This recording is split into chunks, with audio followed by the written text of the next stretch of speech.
Okay, all right. Did you see Watch the Throne 2? Kanye tweeted. Watch the Throne 2. That's all the information I have. That's like, there's no real punchline. I know. I saw Def Jam share the photos too. They shared it. What are your thoughts? Do you think it's with Hove? No. I think it's with Tekashi. You think so too, right? I think it's really with Tekashi. Are you here for a Watch the Throne Tekashi Kanye album? Let me answer that for you. I'm not here for it. I'm not here for it. No, you can't.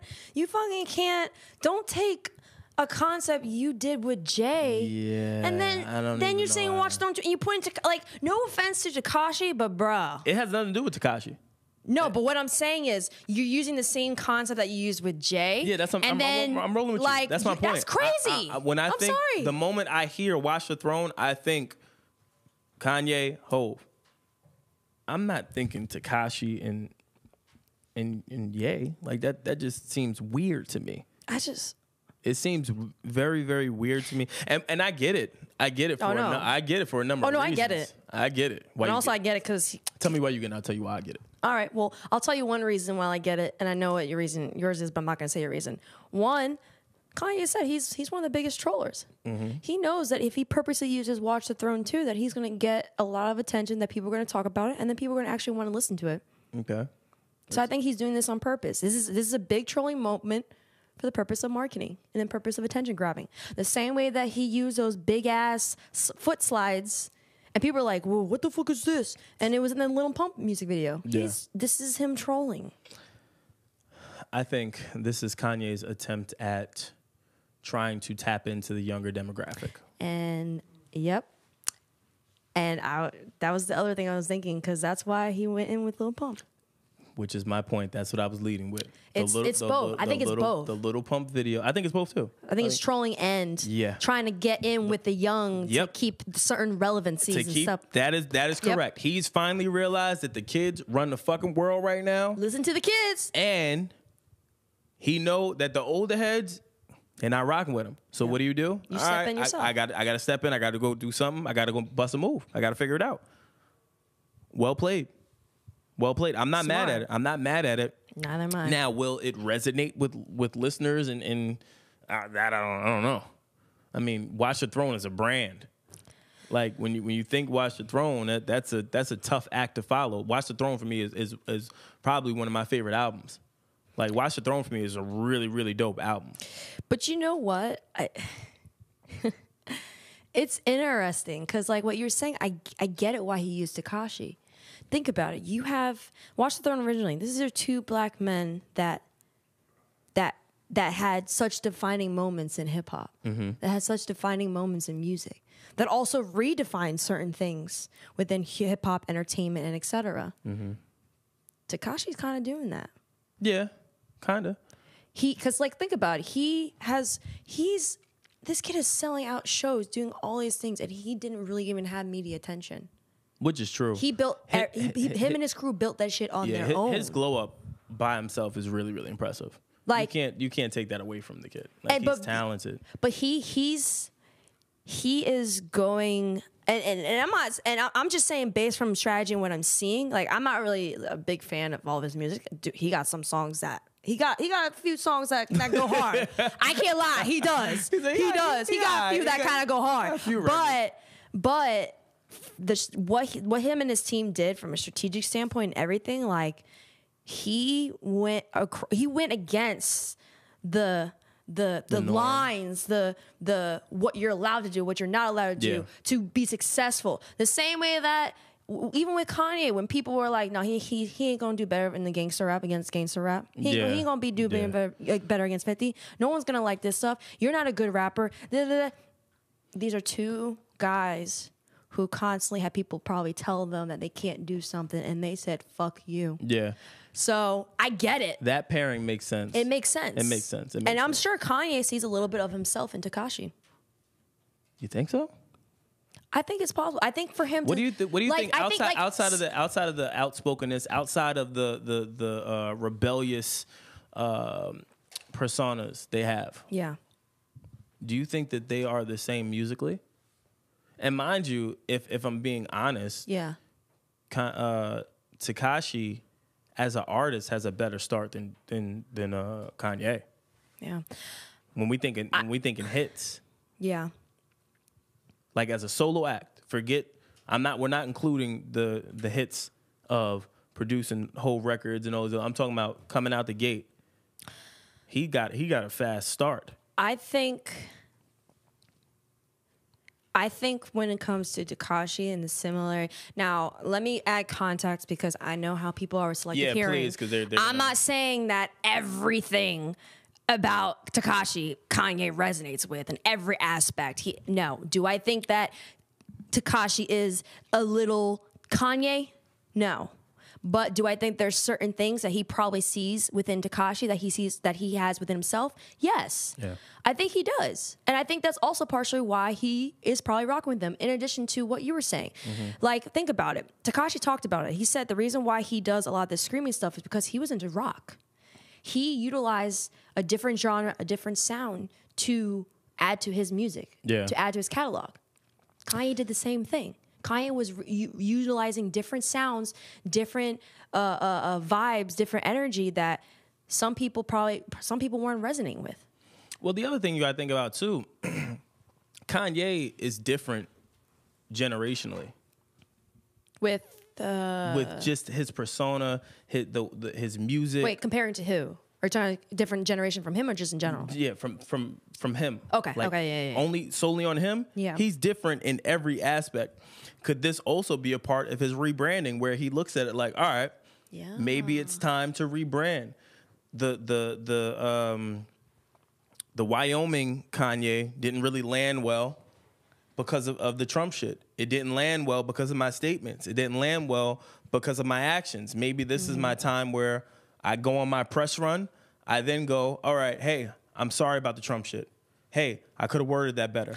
Hey, the video clip he dropped with Tiana? With Tiana. Yep. Showing up to Tiana's performance. And the kneeling stuff. Maybe this is his rebranding at this point to now look at it like, all right, this is my time to change things. Some of the things I've done. Let me get back to my roots. It's possible. I think so. I think it's very possible. I think so. It makes sense only just because, like we said last episode, he's very conscious now as far as his brand, and by that is only just because of the people that he's now putting back in around him. He's making sure that he has people around that can check him and that can say, "Hey, this ain't cool. Yeah, like this ain't the move." I think this is a part of a new rollout. I think this is a way he's going to rebrand himself and reintroduce himself into the world, even though he's still here. And I also think this is another way for him to connect with the youth. The moment he's able to connect with the youth again, the moment that he will be rejuvenated musically. I think, and to go off of what you're saying, I think that this is a moment where Kanye... I felt like there's a certain part where Kanye was up on this high pedestal and all he did was look up. He never looked down. He never looked around him. Yeah. I think he's part of the new rebranding aspect. I think he got off that pedestal, looked down, looked around, and finally realized what was going on, realized the people who are moving music now, because whether you like music for rap, for vibes, or whatever, I forget who said it. I think who fucking said it? Rob Markman retweeted a tweet that, it was DMX. Someone tweeted that DMX said that we are in a period of hip hop where it's similar to like the era of disco. That's actually really interesting.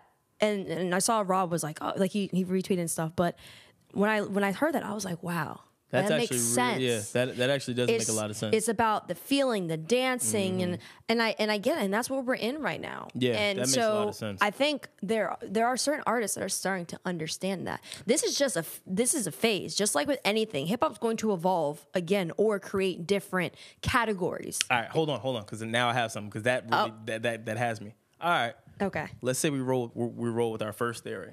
Right? Which one was that? Just repeat that. Meaning just the rebranding. Okay. Yeah. Okay. Can this backfire for him? And the reason why I say can it backfire is, number one, new age rap fans are smart. They can see through shit. Yeah. They can pinpoint what's happening. They can pinpoint beefs. They can tell you what an artist really meant before you, probably when the artists don't even think they could even touch it. Yeah. Do you think that fans will look at this and be like, oh no, we're not rolling. We're not rolling. We see through this whole rebranding thing. We see through you scooping Tekashi. We see through it all. Yeah. We're not rolling with it. We're not rolling with it. Do you think that the Trump shit and all these other statements and all these other actions have damaged or tarnished him too much to the point where people are done? Jan said that. Remember? Yeah. Jan said no matter what happens, I'm totally off Kanye. There's nothing that Kanye could do to get back in my good graces. Do you think that fans of hip hop or fans of him or just of the culture will look at this as a cry for help or an attempt at repairing or rebranding and throw it away? I say yes and no. So, why's your no? I want to know your no first. Okay, so my no is that Kanye over time has changed his sound. Mm-hmm. Kanye over time has worked with different people who have different sounds, or people who have similar sounds, or like he's someone who has oftenly changed with the times in terms of his sound. So I think it would make sense for him to also change in terms of like, okay, getting in with the younger acts. Okay. Now it looks extra funny because of the whole situation, the MAGA. But that is Kanye. Yeah. Like this is not like, this is like, who would be a good example? This is not like, sorry, my brain's going fry. I'm gonna use this example, but I know it's an old example, but I'm using this example just because of extremes. That's like if DMX started doing the stuff that Lil Pump and them do. Yeah. Yeah. Or which would be weird. Or if like Can you imagine? Or if like Jay-Z was doing the stuff that the Lil Pump and them are doing. Can you imagine that though? Oh my God. Don't dye your hair, Jay. Don't dye your hair. Yeah, like really like that. Like those are two extremes. Really, that's a lyrical extreme and that's just like a sound extreme. Like but that's a sound brand and what's the word I'm looking for? Like I guess cultural shift. Can you imagine even which ain't really that far fetched, but can you imagine DMX rapping like a Lil Yachty or like a Lil Xan, somebody like that? Or him going, oh my gosh. I could actually, the only reason is I could see him kind of being like 6ix9ine. I can. There is similarities. Okay, in terms of like the both being like that, crazy, hanging out the car. But no, I'm talking. See, that's why I said like a Lil Pump. Yeah, that's why I was saying like I couldn't see DMX doing something like a Lil Pump style. That would be. But that goes back to like for Tekashi, like I said, Tekashi's sound. He said it's inspired by rock, and rock is dope. Yeah. So and DMX and with his vocals and Tekashi with his vocals, it's a good marriage. It's that marriage. Yeah. But like if he was doing some little Yachty, Lil Pump, or they would get DMX the fuck out of here. They would get him the fuck out of here quick. I'm in these hoes. I'm popping Zans. Popping Zans. Like they would get him out. They would get him out of here. They would get him out of here. Yo, I'll be like, yo, what the fuck is this? They would get X out of here. They would get X out. Yo, is he on drugs right now? You have to. You would have to. You'd have to. The culture would be ruined. It would. Yo, I actually want to now hear DMX on one of those joints. Yeah. Oh my God.